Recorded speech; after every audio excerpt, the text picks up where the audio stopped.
Okay, इस lecture में हमने सीखना है कि दिए हुए सॉल्यूशन से या दिए हुए फंक्शन से हम डिफरेंशियल इक्वेशन कैसे बनाएंगे।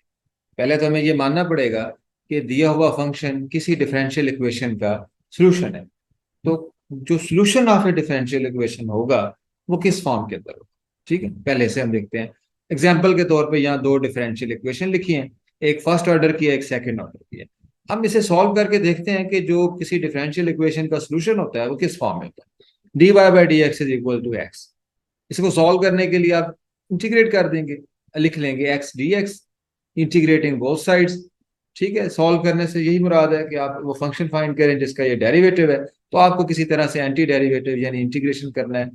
ये इंटीग्रेशन ऑफ डी वाई बन जाएगा वाई, इंटीग्रेशन ऑफ एक्स क्या बन जाएगा X square by two plus some constant of integration. ठीक है, अब क्योंकि दोनों तरफ इंटीग्रेट किया है, कांस्टेंट दोनों तरफ आना था। ये हमने एक अंडरस्टैंडिंग बना ली है कि दोनों कांस्टेंट्स को आप राइट साइड पे ले आए तो उनका जो डिफरेंस है वो भी एक कांस्टेंट होगा, उसे हम सी कह देंगे। लिहाजा अब हम कांस्टेंट सिर्फ एक साइड पे रखेंगे। Okay, look at the solution. y is equal to x square by two plus c, ये इसका जनरल सोल्यूशन कहलाता है। और क्योंकि यहाँ पे c को आप डिफरेंट वैल्यूज दे सकते हैं, 1 2 3 4, आर्बिट्रेरी कांस्टेंट है ये c।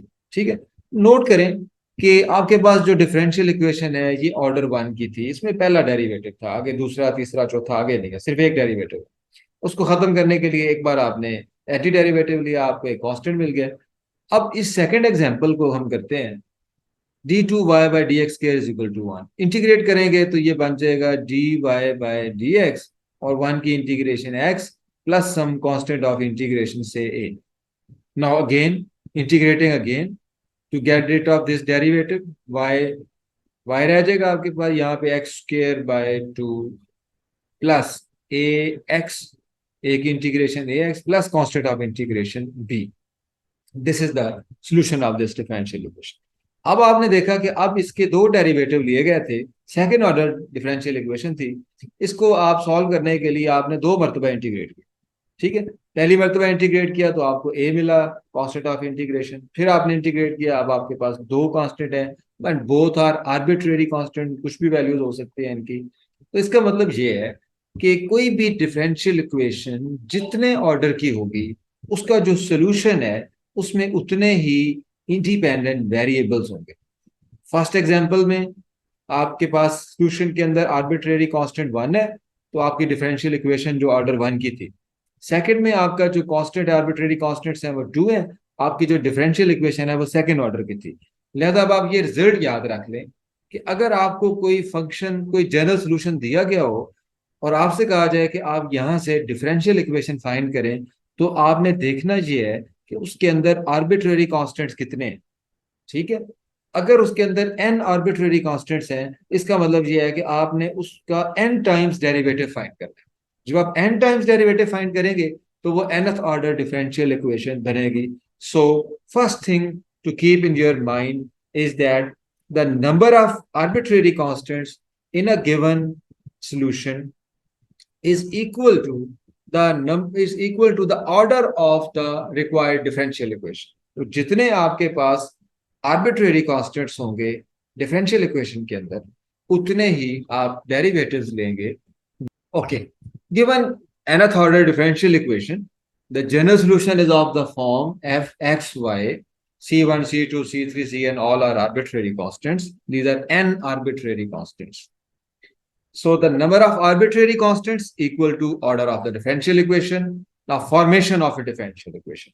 अगर आपको कोई relation F X Y C one C two C three C N जिसमें एन आर्बिट्रेरी कॉन्स्टेंट्स हो इक्वल टू जीरो अगर वो दिया जाए और as a general solution of a differential equation, आप किस तरह से डिफरेंशियल इक्वेशन फाइंड करेंगे।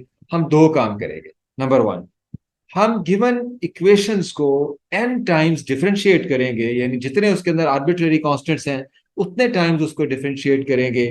तो उससे क्या होगा, गिवन इक्वेशन को अगर हम इक्वेशन नंबर वन कह दें और n वो इक्वेशंस होंगी जो हम डिफरेंशिएट करेंगे, यानी एक में d Y by D x आएगा, d two y by D x square आएगा, d three y by D x cube आएगा, d n y by D x n आएगा। n तो ये डेरिवेटिव्स हो गए और एक ओरिजिनल इक्वेशन, ये हमारे पास टोटल बन जाएगी n प्लस वन इक्वेशन। उसके बाद हम क्या करेंगे, हम इन n प्लस वन इक्वेशन में से जो आर्बिट्रेरी कॉन्स्टेंट्स हैं C1 C2 C3 Cn जो कि इंटीग्रेशन करने की वजह से आए थे, और जब आप इंटीग्रेशन वापस करके घर जाएंगे तो आपके पास नहीं होने चाहिए। जैसे आपने शुरू में देखा कि जो डिफरेंशियल इक्वेशंस थी हमारे पास, उनके अंदर वो आर्बिट्रेरी कांस्टेंट नहीं थे जो उनको सॉल्व करने के बाद आए। ठीक है, तो लिहाजा जब आपको एक सोल्यूशन दिया गया होगा, जनरल सोल्यूशन दिया गया होगा, उसमें कुछ आर्बिट्रेरी कांस्टेंट्स होंगे जो सोल्यूशन होने की वजह से, इंटीग्रेशन लिए जाने की वजह से है। जब आप दोबारा से डेरिवेटिव्स लेके डिफरेंशियल इक्वेशन फॉर्म करेंगे तो ना सिर्फ आपने डेरिवेटिव्स लेने हैं बल्कि आपने उन कांस्टेंट्स को भी इल्यूमिनेट करना है, यानी आप रिवर्स जा रहे हैं। अब आप इंटीग्रेशन नहीं किया आपने तो वो कांस्टेंट्स भी नहीं होने चाहिए। ठीक है, तो इसे याद रख लें। जितने आर्बिट्रेरी कांस्टेंट्स होंगे इसका मतलब है कि उतनी बार इंटीग्रेट किया गया हम उतने डेरिवेटिव्स लेंगे। ठीक है, उतने ऑर्डर की डिफरेंशियल इक्वेशन फॉर्म करेंगे। और क्योंकि हम इंटीग्रेशन करने का जो प्रोसेस है उसे खत्म करते जा रहे हैं तो इन दी एंड आर्बिट्रेरी कांस्टेंट्स भी नहीं होने चाहिए। ठीक है, अब हम आते हैं कुछ एग्जांपल्स पे। मिसाल के तौर पे example 1, y is equal to x plus a. कितने आर्बिट्रेरी कांस्टेंट है इसमें? एक है ए। डेरिवेटिव कितने लेंगे? Single derivative. ठीक है, y is equal to x plus A, dy by D x equal to 1 + 0। So differential equation is dy by D x is equal to 1। ठीक है, next given equation y is equal to a sin x b cos x। इसकी आपने differential equation find करनी है। अब arbitrary constant कितने हैं इसमें? a और b, दो कांस्टेंट्स हैं। डेरिवेटिव कितने लेंगे हम? दो डेरिवेटिव लेंगे। ऑर्डर 2 की डिफरेंशियल इक्वेशन बननी चाहिए और a और b को कांस्टेंट्स को एलिमिनेट करना है अब आपने। So dy by D x is equal to a cos x plus b minus sine x। ठीक है, ये आपने फर्स्ट डेरिवेटिव लिया। dy by D X, sine का डेरिवेटिव cos x, cos का minus sine x, so dy by D x equal to a cos x minus b sine x। Next derivative d2y by D x square, a cos x, a minus sine x minus b sine x, sine x का derivative cos x। तो ये बन जाएगा minus a sine x minus b cos x। तो minus common ले लेंगे, a sine x plus b cos x। जबकि a sine x और b cos x क्या है हमारे पास? ये y है। So d2y by D x square is equal to minus y and d2y by D x square plus y is equal to 0। हमने दो मरतबा उसको डिफरेंशिएट कर दिया और उसके बाद आपने ये भी देखा कि जो कांस्टेंट थे a और b वो भी इल्यूमिनेट हो गए। So this is the differential equation whose solution was given. Number 3, y is equal to ax square plus bx plus c। a b c are arbitrary constants, तीन constants हैं। इसका मतलब है कि हमने इसके तीन डेरिवेटिव लेने हैं। dy by D x 2ax plus b, d2y by D x square 2a, d3y by D x cube is equal to 0। अब हम थ्री आर्बिट्रेरी कांस्टेंट से हम ऑर्डर 3 की डिफरेंशियल इक्वेशन बनाई, कांस्टेंट्स एलिमिनेट हो गए। So this is the required differential equation. Number 4, for equation y is equal to x cube plus c e raised to power minus 3x। what is c? c is here arbitrary constant। अब कितने arbitrary constants हैं? Single arbitrary constant. तो अब आपने एक बार derivative लेना है। implies that y is equal to x cube plus c e raised to power minus 3x। Derivative लें, dy by dx is equal to product rule, x cube का derivative 3x square plus 0 e raised to power minus 3x। Next x cube plus c as it is, e power minus 3x as it is, minus 3x का derivative minus 3। This is equal to this is equal to 3x square e raised to power minus 3x minus 3x cube plus c e raised to power minus 3x। so this is dy by dx। आपने derivative ले लिया। अब क्या करना है आपने? अब यहां से आपने c को एलिमिनेट करना है। ओरिजिनल इक्वेशन देखें, y is equal to x cube plus c e raised to power minus 3x। ये वैल्यू अब आप यहाँ डेरिवेटिव में पुट कर दें, 3x cube plus c power minus 3x की जगह पे, तो ये माइनस 3y बन जाएगा। So dy by dx plus 3y is equal to 3x square e raised to power minus 3x is the required solution. Next, form a differential equation of all the circles that pass through the origin। वो तमाम circles जो origin से पास करते हैं। Origin से पास करने का क्या मतलब है कि 0 0 जो है उस इक्वेशन को सेटिस्फाई करेगा। ठीक है, equation of general equation of circle क्या होती है? X square y square 2gx plus 2y plus c is equal to 0। अब क्योंकि ऐसी इक्वेशन लेनी है आपने सर्कल की जो ओरिजिन से पास करे। ओरिजिन से पास करने का क्या मतलब है इसमें?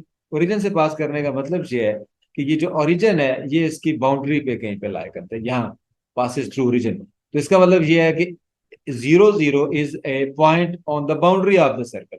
तो 0 0 को इसको सेटिस्फाई करना चाहिए। जब आप पुट करेंगे तो दिस इज 0 = 0। अगर आप प्लस c लिख देते हैं ना तो फिर c फिर सेटिस्फाई नहीं करेगा।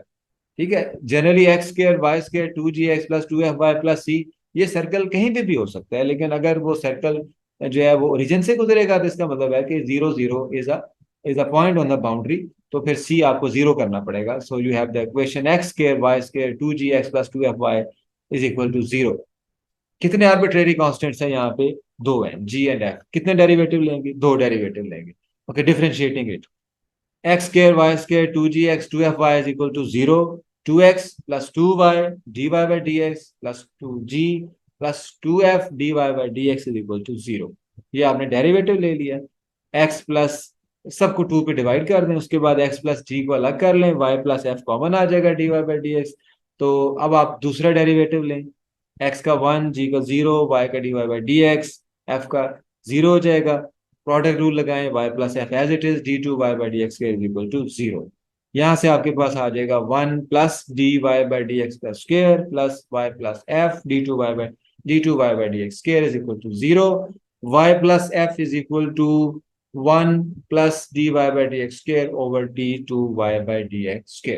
तो वाई प्लस एफ की ये वैल्यू आप पुट कर देंगे, ठीक है, फर्स्ट डेरिवेटिव में। तो ये आ जाएगा एक्स प्लस जी प्लस, आगे ये y प्लस एफ की वैल्यू है, D Y by D x equal to zero.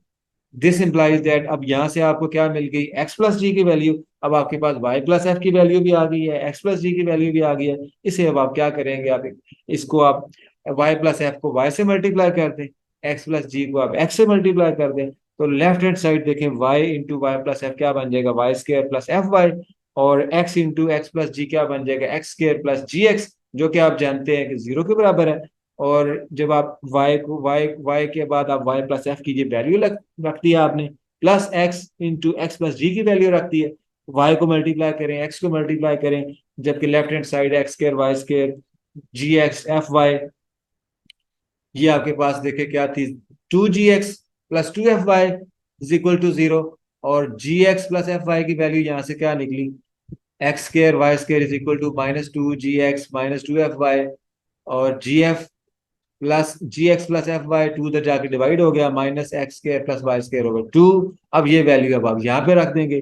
So y square plus x square और जी एक्स एफ वाई की जगह minus x square plus y square over 2, और right hand side को आप solve करेंगे। This is the required differential equation. ठीक है, तो हुआ क्या है इसमें? हुआ ये कि दो आर्बिट्रेरी कांस्टेंट थे, आपने दो डेरिवेटिव लेने के बाद आपके पास तीन इक्वेशन बन गई। Given equation, first derivative, second derivative. First derivative second derivative से आपने वैल्यूज निकाल ली, एक में से एक्स प्लस जी की, एक में से वाई प्लस एफ की, और वो वैल्यूज आपने ओरिजिनल इक्वेशन में पुट कर दी। So you get the differential equation. Next, y is equal to a e raise to power 3x plus b e raise to power x। अब यहाँ पे a और b क्या है? ये आर्बिट्रेरी कॉन्स्टेंट्स है। इसका मतलब है कि आपने दो मरतबा डेरिवेटिव लेना है। y is equal to a e power 3x plus b e power x, derivative लें, dy बाई डी एक्स। क्या डेरिवेटिव है? 3 स्टार्ट में आ जाएगा, 3a e power 3x plus b e power x। दोबारा डेरिवेटिव लेंगे, 3 फिर आ जाएगा 9a e power 3x plus b e power x। Eliminating a and b, अब आपके पास ओरिजिनल इक्वेशन है, फर्स्ट डेरिवेटिव है, सेकंड डेरिवेटिव है, तीन आपके पास इक्वेशंस हैं। आपने यहाँ से ए और बी को इलिमिनेट करना है। एक तरीका तो ये होता है कि आप एक इक्वेशन में से किसी के ए या बी की वैल्यू निकालें और दूसरी इक्वेशन में पुट कर दें, या अगर आपके पास दो अननोन हो और थ्री इक्वेशन है तो आप इसको मैट्रिसेस की फॉर्म में चेंज कर सकते हैं। मैट्रिसेस की फॉर्म में क्या होगा? आपका एक मैट्रिक्स बनेगा जिसकी एक कॉलम होगी आपकी जो कॉन्स्टेंट्स है राइट हैंड साइड यानी कि, या लेफ्ट हैंड साइड, और एक कॉलम आपका क्या होगा? ए के कोफिशिएंट्स का, और दूसरा कॉलम आपका बी के कोफिशिएंट्स का होगा। और जब ये कोफिशिएंट मैट्रिक्स आप जीरो कर देंगे तो ए और बी यहाँ से इलिमिनेट हो जाएंगे, और आप इसका डिटर्मिनेंट फाइंड करके एक आंसर देंगे। तो वो जो डिटर्मिनेंट का आंसर होगा that is the required differential equation.